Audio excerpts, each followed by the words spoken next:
Can't say exactly when, but very soon. Transmog your Thunder Fury, transmog your Sulphurus. Go nuts. Hey, dude. I'm going to take that back to Shadowlands again, because Big Brain is crafting your own legendary and then transmogging it. Galaxy Brain is crafting your own legendary and then naming it. Taliesin's law, that's all I'm saying. Yeah, and then you have the right-click report option on the inspect screen. Oh, yeah, I mean, the UI is your job. What is the creative process when you choose to an expansion theme? And maybe more specifically, what do you guys do for Shadowlands? All right, yeah, that's great. I think everyone should probably kind of chip in on that because we all have a different role to play. But typically, we begin the process of brainstorming a new expansion, even 2 expansions ahead. So there are aspects of what we were planning for Shadowlands back in Legion that allows us to actually set some of the story plot points that are now unfolding. But what happens is it's typically myself, Ian is the game director, his lead designers, Eli is our art director, Frank, who's not up here right now, is our technical director, and then our production director. And we have kind of weekly sessions where we, blue sky, brainstorm ideas, think of cool things, throw away things. But you guys should talk about, individually how you're approaching it. Yeah, it's a mix of things, right? There's, I think, first and foremost, the world. Like we have said in the past, and we continue to view the main character of World of Warcraft as the world, the environment, this living, breathing place that players will explore and fill with their own stories. And one of the first questions we ask is always, where do we want to go next? Where do we feel we should take this next? And often the story may twist and turn in ways to get us there, right? I think we certainly weren't perched on the edge of a precipice coming out of Mists of Pandaria, where it was super obvious, well, obviously the story has to lead us to ancient Draenor in an alternate universe. It was more, wouldn't it be awesome to look at this page of this manual that accompanied Warcraft 2, wouldn't it be awesome to visit these zones and meet these characters? Let's find a way to get there. And then there's what are the features that make sense alongside that? And where does it fit? Sometimes you might come up with an idea for a place we want to visit or an expansion that would be awesome, but it's not quite yet the time. Like when we were talking about Mists of Pandaria, where to go next, Legion was one of those ideas that was in contention. But we, at the time, said, that's awesome. Let's do that as the one after this one and fully develop it then. Yeah, specifically with this expansion, one of the pillars that we had early on is it's otherworldly. We're going someplace new. We're going someplace that we've never experienced before. And one of the typical processes that we go through is gathering a lot of reference. And this happens across design and art in the form of photographs, might be sketches and things that people have done along the way. It might even be digging up old concepts that we've done for previous expansions that maybe didn't work there, but would be really great ideas for what we're working on here. And I remember one of the most evocative images that we came across early on was this one of almost like a nighttime forest, and it had these kind of like specks of starlight all across this, this clearing. And it almost evoked this sort of celestial, starry forest scape. And initially, we thought we might pair that with Bastion, where we would have this very much like light and bright heavenly side of the zone, and then we'd have a dark celestial night forest on the other side. But it was such a huge theme and such a really interesting theme that we felt that it deserved its own space so that we could fully develop it, and eventually it became Ardenweald. But those types of things happen very often, that we can just really get an interesting idea and it will drive narrative, it'll drive themes across the expansion, and it can be something as simple as just one image. Have you ever actually named an expansion before you've developed it? Actually, what's funny is that we're so sensitive about names getting out, and luckily there are never any leaks in regards to that. That we use this internal acronym, which is HOTS. And so all of our future expansions have a name that somehow adds up to HOTS. Are you sure it's not Bananas of Tel Aviv? Because I've heard that one floating around. Who told you that? Yeah, the only exception is actually Legion, where that was effectively our placeholder name. It's like, oh yeah, we're going to do our Legion expansion. And we just kept calling it the Legion expansion internally for long enough that when it came time to think of a name, that one just was the obvious frontrunner. And it made sense, right? Yeah. Yeah. Awesome. Anything else? Free Hong Kong. Revolution of our times. Sounds good to me. Hey there. My name's Laurentium. So anyway, the identity of the mysterious jailer being unknown and somewhat a new figure in Warcraft LoW, is there a possibility that there could be a character we know is connected? You got a question, mate? Yeah. Free Hong Kong. Sounds good. All right. Thank you. Thank you. All right, sorry about that. By the way, guys, you were doing a great job today, so just want to say that. We did a great job.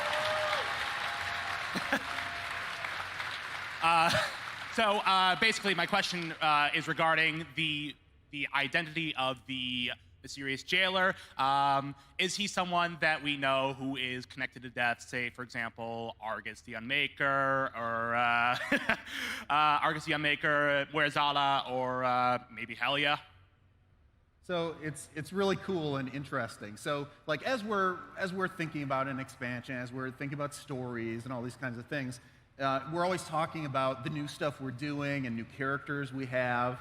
And personally, I'm always thinking like, man, I bet they're going to ask questions about this, or like they'll think of this as some kind of mystery. And when we were talking about the jailer, we had all this cool stuff and backstory that we built and all this kind of thing.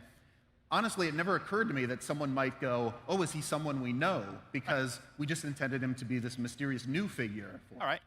So he's not someone that we've met before, but we'll find out that he's an important part of the cosmology of the Warcraft universe. And that's one of the big themes of the Shadowlands expansion, is kind of taking what we've known before about our cosmos and how the universe around Azeroth works, and kind of applying that to this whole new section of the cosmology chart that we didn't get to explore before. So his role will be important, but he's not going to be someone we know, although we're going to see a lot of figures that are familiar with that are either aligned with him or in some cases opposing him in the story. Is he going to be present a lot? Like Arthas-style present? Yeah, the jailer is the one whose conspiracy, the ties he has with Sylvanas, the things that he wants to do in the universe, that's driving the core of this storyline. So he's very much the centerpiece villain of this expansion. I feel like you've just closed a lot of doors on speculation, but opened some up. That's our job. That's what we try to do. All righty. Well, thank you so much. Thank you. Happy BlizzCon. Next question, please. Alrighty there. With the Heart of Azeroth being scrapped for 9.0, what will become of all of the rank 4 essences that we've collected? Oh, you've got rank 4 essences. Just a few. Just a few. How many have you got? Enough. Yeah, me too. Did you say enough? Yeah, so Never have enough. with with the Heart of Azeroth, we're going to try something a little bit different this time. We're not going to deplete it. If we're all familiar with our artifacts, you held it up in front of Sargeras' sword and kind of helped close that wound, which depleted our artifact. What we're thinking is more, as you move into the Shadowlands, the connection to your heart is a little bit weaker. So the essences and the Azerite powers won't be functional, but you'll still have them, right? You'll still have that, like, everyone's got their little time walking set that they put on all their cool stuff. If you sit in Ogremar, it'll still be functional there. But that's kind of the approach that we're thinking that we'll take for that. Awesome. Thank you. Appreciate it. Next one, please. Oh my goodness. Hi. Hi. What are some of the other customization options that we can look forward to for our WoW characters? Oh, that's a great question. So customization is obviously something that we've been talking about for a long time, that you have been talking about for a long time, and we're really happy to finally be able to do something about it. So one of the other races that we're working pretty heavily on right now is Blood Elves, and we'll see, more than 40 additional customizations for them across male and female. Additionally, we showed some examples of the races that we've worked on currently, Wildhammer Dwarves, for example. We also showed some examples of humans. And I want to reassure everybody that was just a small sampling of what we're going to offer. Specifically in regards to humans, we want to offer a diversity that really represents what you can find in the real world, so that you can truly represent yourself in the game and really find that character that speaks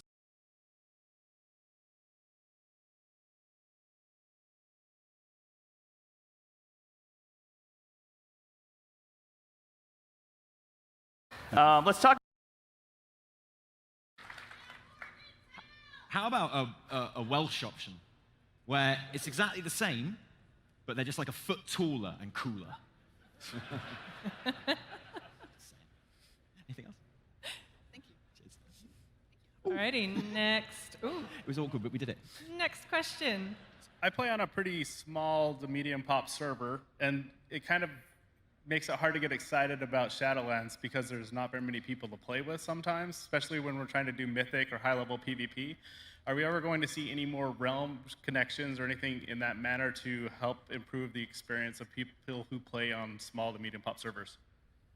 Yes. Yeah, that's something we absolutely need to do.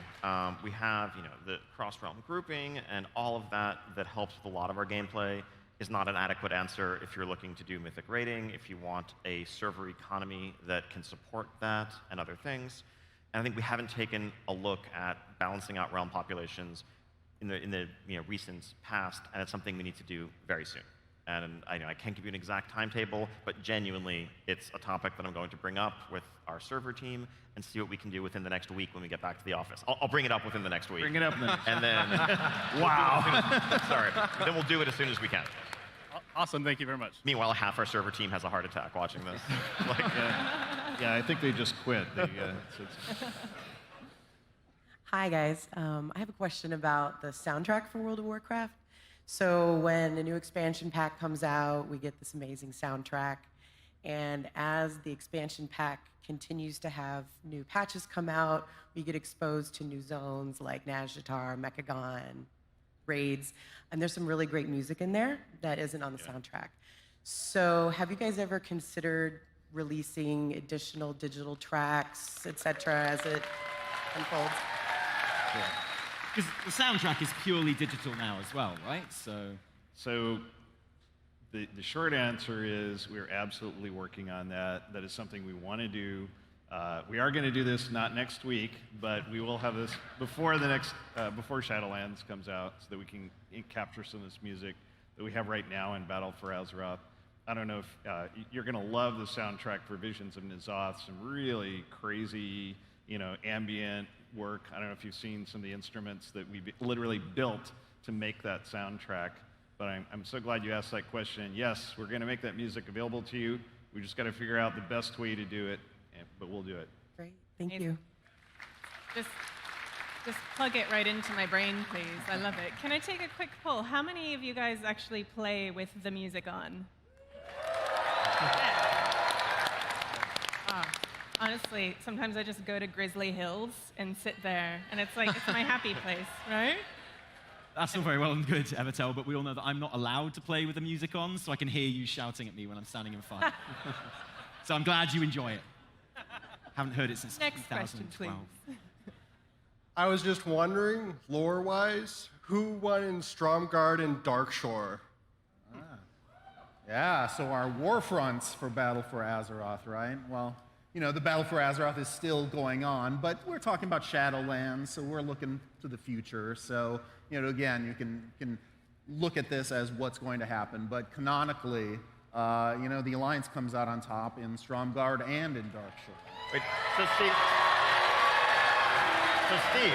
Yeah. Are you saying that Taliesin was right all along? That's what I heard too.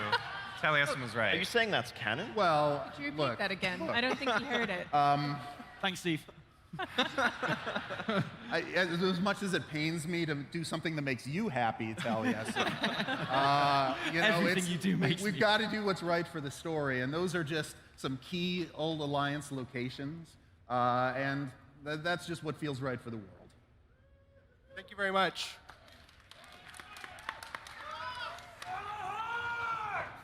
Battle for BlizzCon. Uh-oh. I wasn't going to do this, and I'm not going to do it, but why don't you just say what faction you're going for at the same time? 3, 2, 1.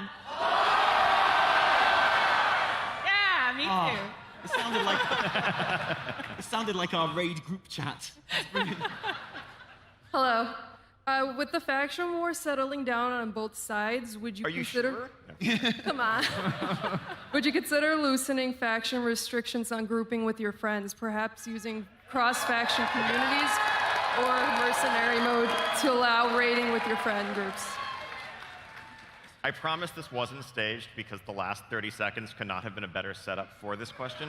Yeah, they went from yelling at each other to now wanting to play with each other.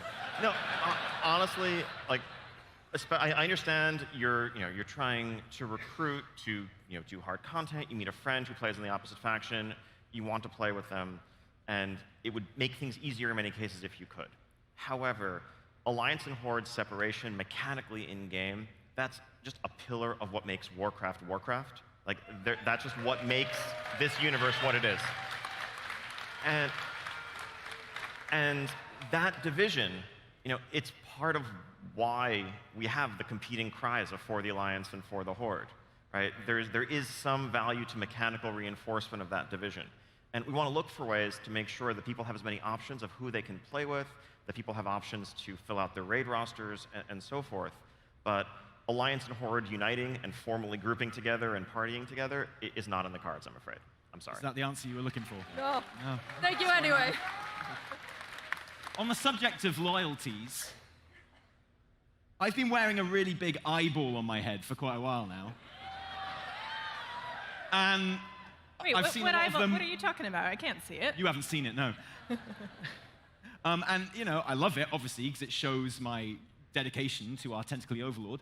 But it has been ruining my transmogs a little bit. Please tell me I'm going to be really glad that I made the effort to keep that eye on at the end of 8.3. I mean, I don't know. You want that one? Aren't the Whispers of Insanity their own reward? I mean, are you just doing this in pursuit of some yes. imagined treasure? No, just be yourself and see what follows. I think Steve has a good answer to this one. Hey guys, so obviously my question is about Classic, naturally. With the release of Classic, I'm having a great time, my friends are having a great time, but I know some people maybe might want to see the possibility of either a Burning Crusade or Wrath of the Lich King server. Is that something that the team is taking into consideration for the future? Okay, show of hands, how many people would like a Burning Crusade? Wait a minute, hold on. I'll get right back to you. How about Lich King? That's interesting. You want us to just skip to Lich King? Anyway, obviously we can do this. We've done it before. But we got to be really careful about how we proceed. We established Classic with no changes in mind. However, the reception from all of you has been so incredible, and I mean, literally, you blew us away. We had no idea. We knew it was going to be big. We had no idea it was going to be this big. And we would be super thoughtful in the way that we progress. We know that some people probably didn't sign up to go on to Burning Crusade, or maybe not onto Lich King. So we want to handle that in the right way. But we can do this, and we're not opposed to doing it. We just want to do the right thing. Perfect, thanks guys.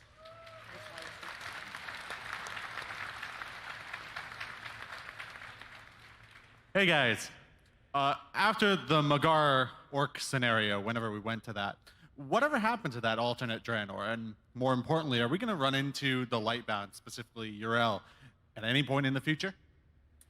Yeah, so the Mag'har orc unlock was one of my at least favorite allied race quest lines, because we got to go back and kind of bring that alternate timeline back into alignment, kind of. But it ends with this big cataclysmic attack. We see Yrel going all light crazy, and the orcs trying to resist that. And if you noticed, when the Mag'har came forward, a bunch of other things kind of tagged along that are now kind of running around Azeroth, so we might see them. But Draenor, that Draenor is still out there. The light still has a presence on it. And when we, like we talked about as we develop future expansions and things like that, we always keep things like that in our back pocket so that when the time is right, when there's something that we're working on where the flavor really fits, that's something that we can go, hey, you know what? Remember those characters? You remember Yrel and how awesome she was? What would she be doing now under these circumstances with this whole new set of things? That's definitely something that we'll be keeping our eye on for the right time to maybe play something. Something with that. Right on, thank you. Yeah. I mean, right now we're focusing on life and death, but light and void are definitely one of those concepts that's out there to be explored in the future. Yeah, the Shadowlands is, again, the first step in our big exploring the cosmology much more of the Warcraft universe, and Light and Void are definitely something on the horizon someday. Yeah. So does this mean Chronicle is canon? Oh, yeah. Well, I mean, Chronicle is something that we worked on, you know, all of us together going through the Warcraft's history. But the thing to remember about Chronicle that I want you to think about is that, you know, even any history, even something that's as encyclopedic as Chronicle, is written from a certain point of view. And if you look at the history of Azeroth that was contained in there, and even you know what it talked about in terms of the cosmos and things like that, whose point of view would that have been from? Well, that's right, the Titans' point of view, and the people who worked for the Titans, because they ordered so much of Azeroth and what it is. But there's a lot of other perspectives. If you look at the section of Chronicle that talks about the Black Empire was this huge swath of history, but the Titans only give it a few pages, you know, from that point of view in this book. So there's other things in that kind of happen behind the scenes in Chronicle, or were hinted at in Chronicle, that you'll find expanded as we go into the Shadowlands and explore that cosmology even more. Very exciting. Taliesin, have you scared away the rest of our questioners? I didn't like the look of them. Well, I've actually got one here from someone who isn't in the line, but who did ask a question, which I'll share. Speaking of Shadowlands, if Shadowlands is where the dead go, then what happens when we die in the Shadowlands? Ooh, that's a good question. So I'll start with the aesthetic thing. One thing we definitely want to do is make that experience feel very different from what you experience in Azeroth. And we talk about this as the corpse run. You die, you go into this sort of grayscale world, right? All the color is removed, and it's very much the spirit walk. In the Shadowlands, it's different. Your spirit is not traveling away from you to someplace else, right? Here, you really are already in the afterlife. So what we've done is create an entirely different experience and a different screen effect even. We have just a different paradigm, really. And I think you could probably talk a little bit about the narrative behind it. Yeah, so, you know, from a story standpoint, our characters, as they've adventured through the game from vanilla all the way through Battle for Azeroth, you know, when we die, the screen goes kind of all gray, and there's whispery stuff and wispy clouds and all that kind of thing. So we were kind of skirting the edge of the Shadowlands. And spirit healers are part of the Kyrian Covenant. That's one of the jobs that the Kyrians have, is to send their watchers out into the mortal realm and to look for souls, mortal souls, that are on death's door, and then look at that soul and say, is that soul ready to cross over into the Shadowlands? Or is there something tethering it? Is there something holding on to it? Now, that could be a number of different things. It could be one of the other cosmic powers has tethered it for some reason.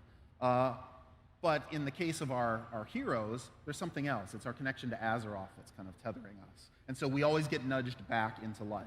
But when we're in the Shadowlands, there's still that power holding us. Azeroth still needs us. She still needs us to fight for her. So while the aesthetic will be different, the story behind it is very much the same. We get nudged back into life so that we can continue this fight to save the Shadowlands and ultimately save the cosmos from this power that wants to unleash itself upon it. And when does Azeroth get born? But we still corpse run, by the way. Oh, yeah. Yeah, and if you do want to experience the aesthetic, play the demo. It's on the show floor, and it will give you a first glimpse of what we're planning to do. I can confirm. We played the demo, and for science, I messed up my keybinds, and we did die quite a lot. And it's exactly as you explained. Did we die, or did you die? It was me. Yeah. Well, that's really brave of For you. science. Thank you. Well, better question, how do you die in the afterlife? Ooh.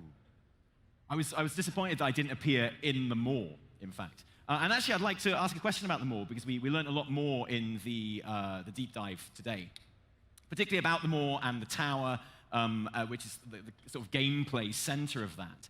How much of the tower do you envision the tower being a part of your gameplay at max level? Would you say it takes up the majority of your gameplay, like, say, a Horrific Vision, or is it less a part of it than that? I think it's going to vary from player to player. I think that it's an activity that is designed for all players. That's part of why we made this an activity that can be done solo as well as with a group, because we know that if something requires a group, that inherently excludes some people in their playstyles. We're also excited to be able to offer a challenging solo progression experience once again, since the Mage Tower back in Legion. But there's going to be a range. I think you'll get some significant benefits. We tend to have diminishing returns, where maybe everyone wants to do at least one run a week or a couple of runs. But as we see with, let's say, the Mythic Keystone system, many people do their one run and stop for the week. Others grind out dozens of keys every week because it's just a ton of fun. There are rewards to be earned there, but it's the activity they most enjoy doing and proving to themselves how high they can go. And maybe we'll have leaderboards. We're excited to see the potential and the possibilities of the system. I like the idea of saying how high you can go. Can you win? And can you beat the tower? Yeah. I mean, that's honestly, we're still deciding that.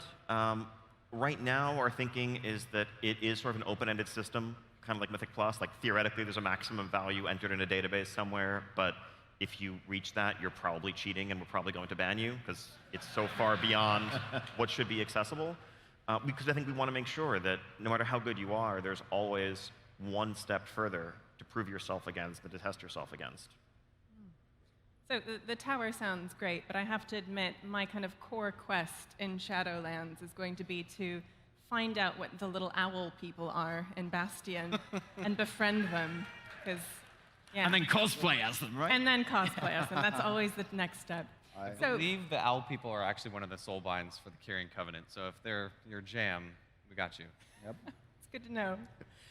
We have a question actually from our friend Hazelnutty, who asks, with mecha gnomes wearing armor leglessly, does that mean there's a possibility of playable races with more or less than 2 legs?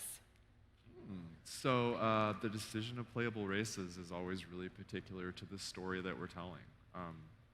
So it's not to say that we will do it, not to say that we won't. If it's appropriate for the story we're telling, the place we're talking about, the people we're talking about, maybe. Yeah, and I think you just sign yourself up for some incredible armor sets. Oh yeah. But I think that experiments, and actually we got some new tech to make mechanomes work that opens avenues that could let that be possible in a way that it might not have been if it makes sense for the story and the rest of the game, which is always awesome to see. On the subject of gear sets as well, I read an interview that you'd done here at BlizzCon saying that tier sets would not be coming back next expansion. Is that true? So, it depends. Are you calling my interviewer a liar? No, honestly, it's in what form, right? I think we have a wide range of epic armor sets. There are 16 armor sets for the different covenants, per material type, as well as additional sets that can be earned through other types of content. There's no question that we are going to get back to class-themed armor at some point. It's not going to happen in the initial patch of Shadowlands, but there is too much fantasy there and too much desire on the part of our team and on the part of the community to continue to explore that for us to leave that by the wayside for too long. Sorry, but our focus right now is Covenants. But we are going to get some super sweet Covenant armor, right? That's the plan. Yeah. Sorry.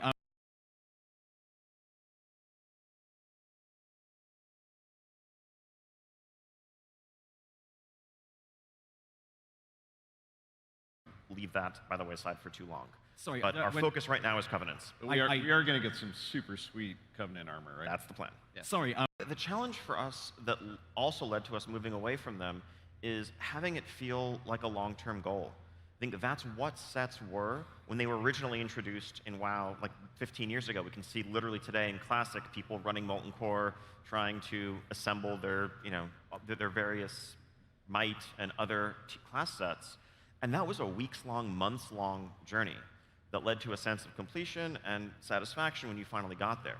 Over the course of the years, as loot quantities increased, as we had multiple raid difficulties, by the time we got to, say, Warlords of Draenor, Legion, it was very common for players of a wide range of skill levels to be completing their entire sets within the first third quarter of a tier. In some cases, for high-end raiders, literally like week 3 of a 6 or 7 month tier. And then at that point, the set almost became a prison, to maybe exaggerate a little bit. You were locked into those pieces for those slots. No chest piece would ever compare if it didn't have a set bonus. No shoulder piece would ever compare.